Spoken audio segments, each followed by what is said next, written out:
ओम शांति। इस ईश्वरीय विश्वविद्यालय के इतिहास में अपने इस दैवी परिवार में वे आत्माएं पद्मा पदम भाग्यशाली हैं जिन्होंने प्यारे साकार ब्रह्मा बाबा और मीठी माँ जगदम्बा सरस्वती मम्मा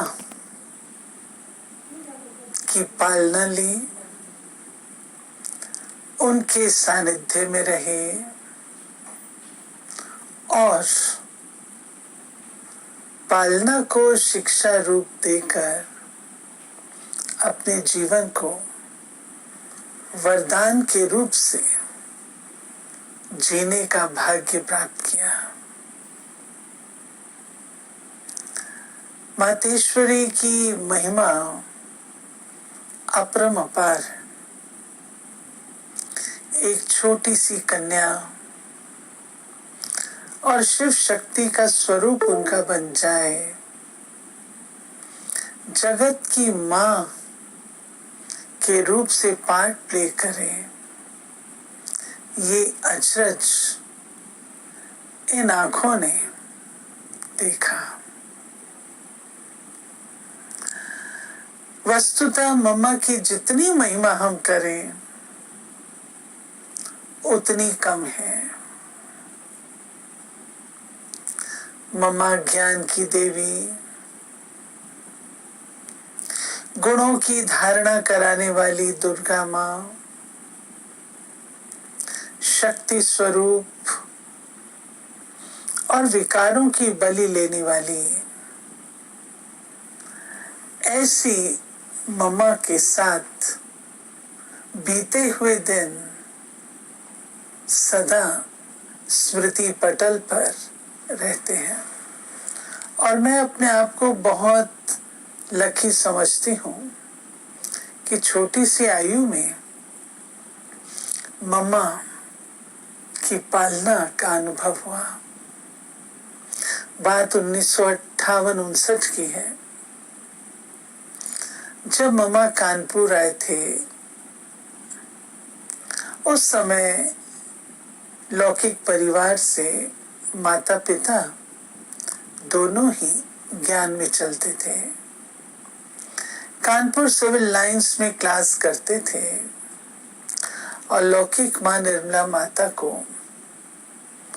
एक ये गिफ्ट थी, बहुत एक्टिव, सेवाधारी और भोजन भी बहुत अच्छा बनाती थी। तो मम्मा का भोजन बनाने की ड्यूटी उनकी थी। तो एक दिन मम्मा ने देखा कि ये सारा दिन सेवा केंद्र पर ही रहती है। तो गंगे दादी से पूछा, ये निर्मला के कोई बच्चे नहीं हैं जो ये सारा दिन सेवा केंद्र पर ही रहते हैं? तो गंगे दादी ने कहा, मम्मा इसके 5 बच्चे हैं। मम्मा ने कहा, उनका क्या करती है? तो बोला, उनको ताले में बंद करके आ जाती है। मम्मा को बहुत ख्याल चला, ताले में बंद करके आती है, मैं ताले में पलने वाले बच्चों को देखूं तो सही। उनकी बुआ भी ज्ञान में चलती थी, प्रायः वे हमारे साथ रहती थी, लेकिन सवेरे शाम जब मम्मा की मुरली चलती थी तो वे भी चली जाया करती थी। तो मम्मा ने जब ये कहा, मैं ऐसे बच्चों को देखूं तो सही, तो हमें दूसरे दिन मम्मा ने निमंत्रण दिया अपने साथ भोजन करने के लिए। आप सोच सकते हैं हम कितने छोटे थे, 10 वर्ष की आयु और मैं सबसे बड़ी, मेरी छोटी बहन और छोटा भाई। बाकी 2 भाई बहन बहुत छोटे थे तो वो नहीं गए थे, हम तीनों गए और मम्मा बैठे। मम्मा के साथ लेफ्ट हैंड साइड पर मैं थी, मेरी छोटी सिस्टर थी और राइट पर मेरा छोटा भाई था। वो दिन और इस समय भी जब मैं उस घड़ी को रेट्रोस्पेक्ट में अब याद कर रही हूँ, मम्मा ने अपने हाथों से एक एक गिट्टी हमारे मुख में डाली, स्वयं खिलाती रही। आप ये सोचिए वो घड़ी कितनी सुहावनी होगी, जो उस बाल्यकाल में तो शायद हमने इतना रियलाइज नहीं किया होगा, लेकिन आज उस भाग्य को देखती हूँ तो आंखें भीग जाती हैं कि इस शरीर में जो ब्लड वो मम्मा के हाथों से भोजन किया हुआ उससे निर्मित है। मीठी मम्मा ने बहुत प्यार किया, बहुत प्यार किया और कहा, जो तुम निर्मला को ये सहयोग देती हो, बाबा तुम्हें इसका उजूरा अवश्य देगा। आज मैं समझती हूँ मम्मा की वो वरदानी वाणी कार्य करती है। मधुबन जाना होता था तो मधुबन में हम छोटे छोटे बच्चे थे, हम लोग की ड्यूटी लगाई गई थी। उन दिनों मधुबन तो बहुत छोटा होता था, कुछ भी नहीं था, ना ट्रेनिंग सेंटर था, ना हिस्ट्री हॉल था, ना निर्भय भाई का ऑफिस था, ना एरोप्लेन था, ना हवाई महल था। आंगन भी मिट्टी का था, कंक्रीट नहीं थी। तो हम बच्चों की ड्यूटी थी कि खाने का चक्कर लगाना होता था। चक्कर कहते हैं ग्रुप को जो चटाई वगैरह बिछा के और थालियां लगाते हैं, कटोरियां लगाते हैं। तो हम लोग का काम था ये सेवा करना तीनों टाइम। और नीमू बहन जो उस समय गाम देवी की इंचार्ज होती थी, नीमू बहन की ड्यूटी थी जो हम बच्चों को ये कार्य देती थी और कराती थी। और मम्मा आती थी राउंड पर। एक दिन हम सब बच्चे खेलने चले गए, हमें ख्याल ही नहीं रहा, 12 बज गए, बेल बज गया, मम्मा तो आ गई। जब बेल बजा तो हम बच्चों को होश आया, अरे हमने तो बर्तन लगाए ही नहीं, चटाई बिछाई नहीं। हम लोग दौड़े दौड़े गए, भागे। नीमू बहन बेचारी वो अपना बर्तन वगैरह जोड़ रही थी। मम्मा मुस्कुराती रही और नीमू बहन को बोली, नीमू आज तुम्हारा डिपार्टमेंट ठंडा है। तो नीमू बहन को अच्छा नहीं लग रहा था, वो हमारी तरफ घूर घूर के देखे और मम्मा जो थी मुस्कुराती रहे। हम छोटे बच्चे मम्मा के पीछे जाकर के छिप गए और नीमू बहन की नजरों से बचने के लिए। और मम्मा ने कहा, अच्छा आज आप लोग खेलने चले गए थे? मम्मा ने कुछ नहीं कहा, इतना ही कहा और वो पर्याप्त था। मम्मा बहुत एक्यूरेट थी और मम्मा ऐसे समय पर जब बच्चे भोजन करते थे तो राउंड अवश्य लगाते थे। तो इस प्रकार मम्मा से एक ये चीज हमने सीखी उस समय, एक्यूरेसी और अपनी ड्यूटी की कॉन्शियसनेस रहनी चाहिए। मम्मा को मुरली सुनते हमने देखा, मुरली चलाते देखा। बाबा के कमरे के सामने 2 गद्दियां होती थी, एक पे मम्मा, दूसरे पे बाबा होते थे। मम्मा जब मुरली चलाती थी तो बाबा उस समय नहीं होते थे। बाबा बहुत धीरे धीरे आते थे। जब मम्मा की मुरली लगभग संपन्न होने को होती थी, बाबा चाहते थे कि मम्मा क्या बोल रही है मैं सुनूं, परंतु मम्मा इतनी रॉयल थी, इतनी रिस्पेक्टफुल थी कि मम्मा कभी भी बाबा के सामने बोलती नहीं थी। पता नहीं उन्हें कैसे बाबा के पाँव की आहट आ जाती थी और मम्मा बाबा के आने से पूर्व चुप हो जाते थे। बाबा आते थे, मुरली चलती थी, लेकिन हमने देखा, आंखों से देखा, मम्मा अपनी गद्दी पर थोड़ा सा टेढ़ा होकर के बैठ जाती थी ताकि बाबा को एक टक फुल एकाग्रता से देखती और सुनती रहे। यही कारण था कि मम्मा के पास बाबा की मुरली हृदय में ऐसे होती थी जैसे कि पूरी छप गई है। मम्मा के पास सारे दिन में बीच में कभी बच्चे होने के बाद चक्कर लगाते थे हम लोग, तो मम्मा कन्याओं पर बहुत अटेंशन देती थी।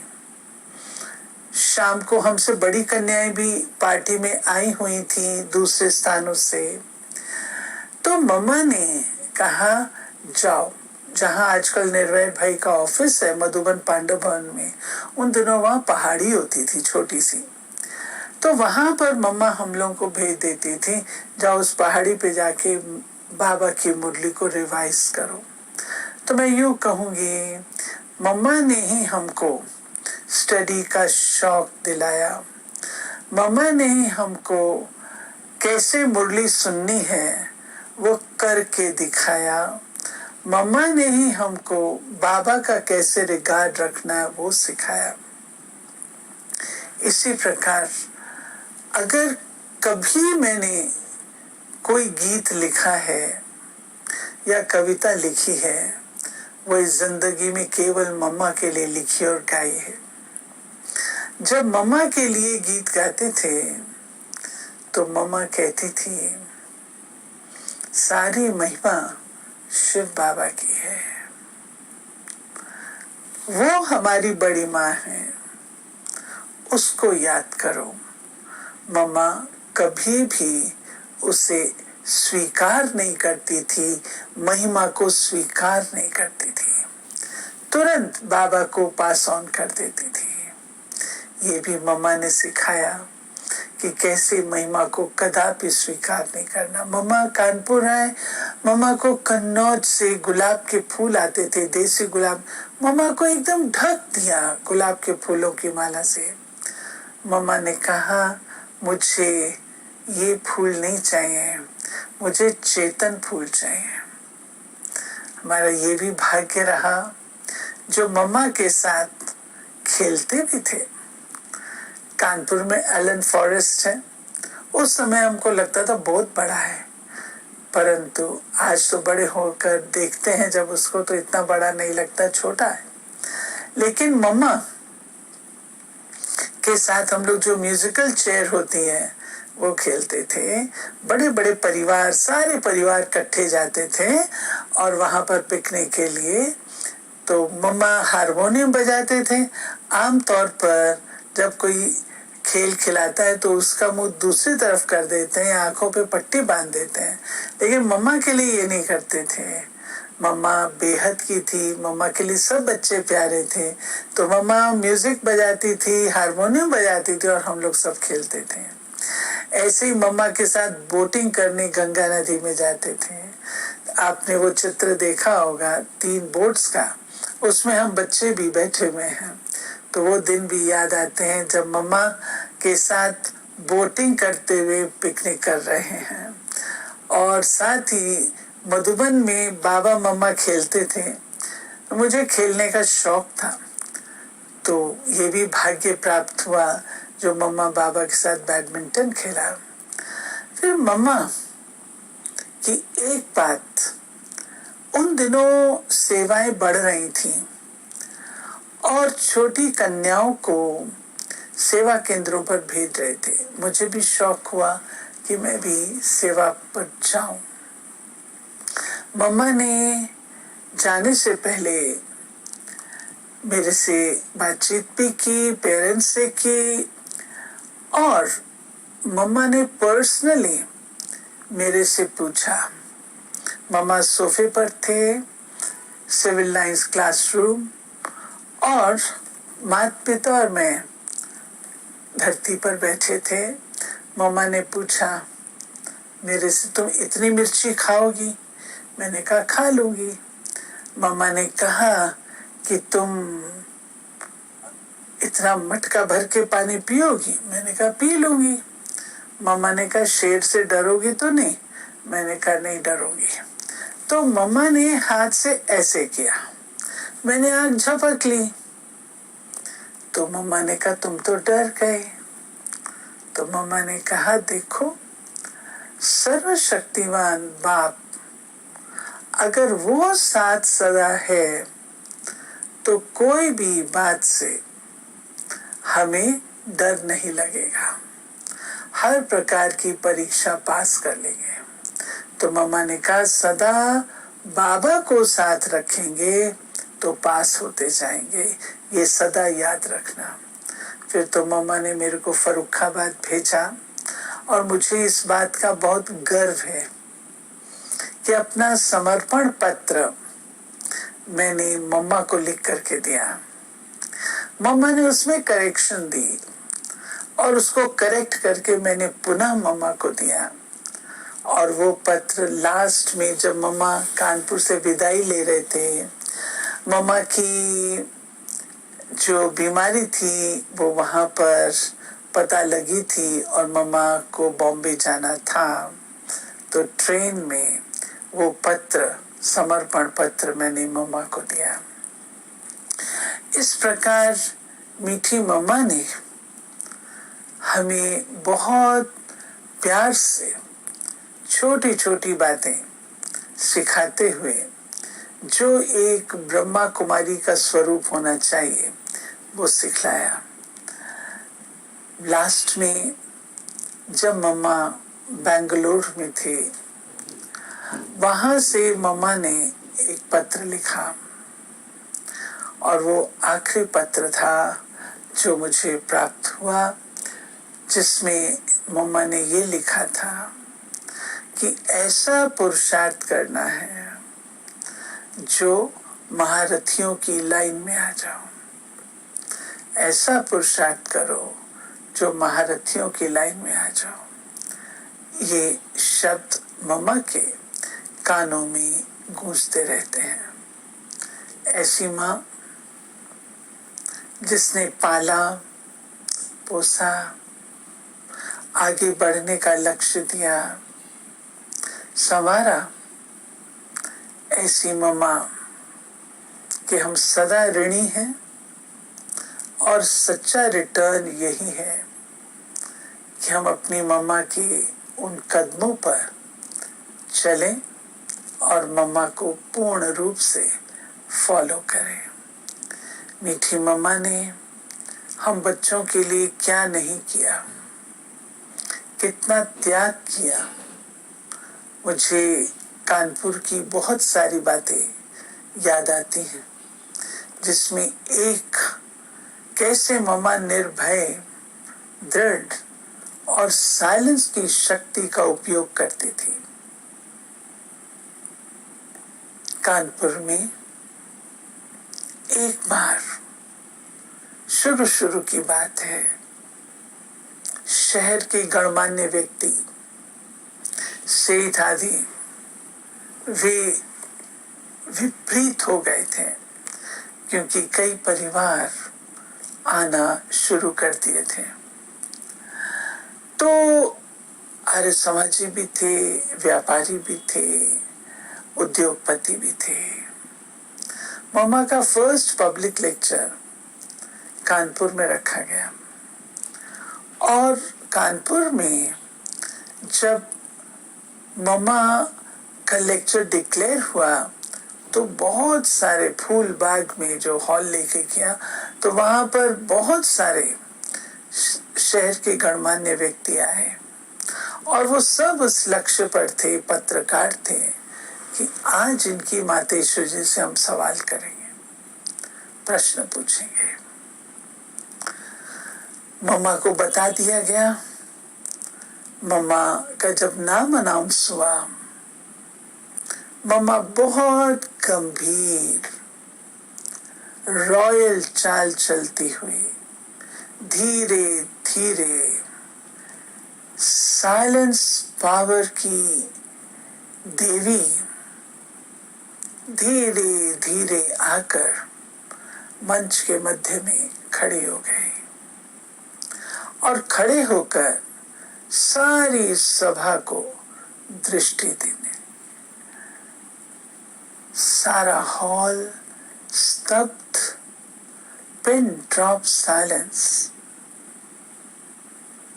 जो लोग उसे वर्षों तक भुला ना पाए।